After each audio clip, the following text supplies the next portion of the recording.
All right, all right, all right, all right, all right, all right, all right. What's up, everybody? My people in Manhattan, the Bronx, Queens, all the Staten Island, my home borough, Brooklyn. Back at with another video, and today marks the 30th anniversary of the release of Bone Thugz-N-Harmony's classic album, E.1999 Eternal, which is a certified hip-hop classic and one of the greatest hip-hop albums of all time, with elements of horrorcore, one of the best horrorcore albums of all time, and of course G-Funk.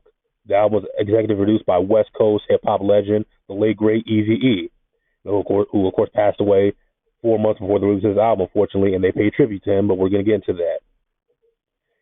Bone Thugs-N-Harmony were rising stars. In 1994, they released their EP, Creeping on the Come Up, which was executive produced by Eazy, and one of the greatest EPs in hip-hop history.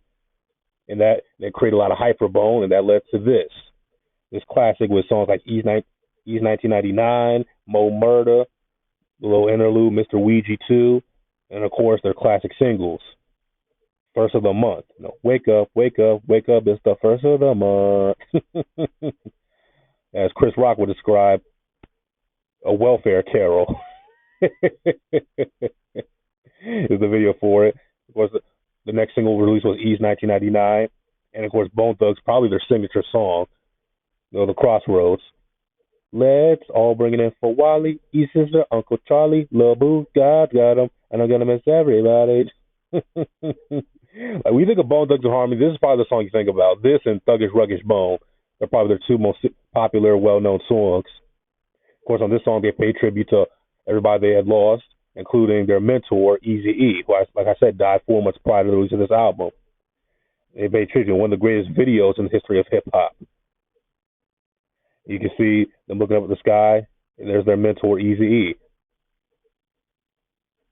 This album was nominated for a Grammy for Best Rap Album, which was the first year the Grammys did that category, Best Rap Album, and it did win. It lost to Naughty by Nature's Poverty's Paradise, unfortunately.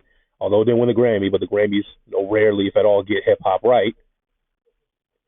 This album went down, like I said, as a certified hip-hop classic and established Bone Thugs as one of the best groups of hip-hop at the time, and probably the greatest era for hip-hop groups. I mean, go back and look at that era. Bone Thugs, Rivals, 3 6 Mafia, like I said, Naughty by Nature, Tribe Called Quest, Outkast as a duo, Mobb Deep as a duo.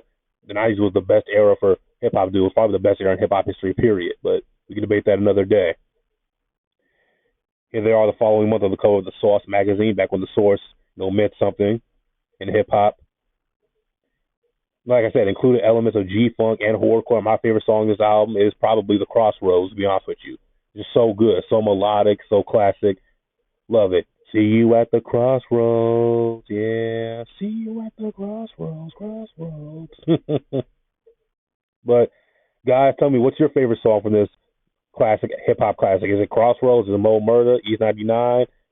If not, tell me what it is in the comments section down below. Where do you rank this amongst the greatest hip-hop albums of all time? Where do you rank Bone Thugs amongst the greatest hip-hop groups of all time?